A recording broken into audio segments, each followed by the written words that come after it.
Proposition des étapes. Ceci n'est qu'une proposition des étapes. Premièrement, de façon logique, il faut déjà connaître son domaine d'activité, connaître l'objectif poursuivi. C'est très important. Maîtriser même son poste, c'est très important. Parce qu'il faut qu'on soit à même d'identifier les risques. Parce que les risques peuvent provenir de partout.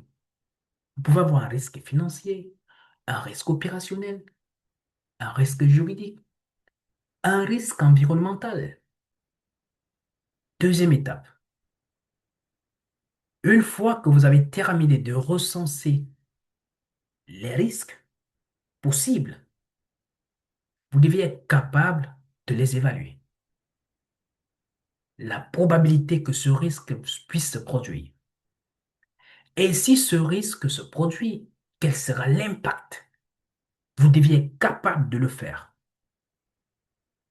Troisième étape, il faut classer les risques dans une matrice. Vous devez être capable de le faire. Calculer la criticité. La criticité qui est notamment le produit entre l'impact et la probabilité. Et prioriser les risques, c'est-à-dire les classer. Tout dépend, je dis bien, de vos objectifs. Pas org 300 ou bien pas org décroissant. Tout dépend de vos objectifs. Et enfin, la cartographie des risques. Vous devez être capable de le faire. Pour nos cas, on le fera sur Excel en respectant ces quatre étapes. Vous pouvez avoir autant d'étapes que vous voulez. Tout dépend de l'information que vous recherchez.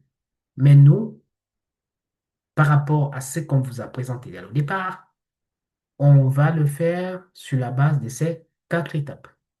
On va identifier les risques, on va les évaluer, les classer et faire la cartographie des risques. Cartographie des risques sur Excel. Ça devient intéressant.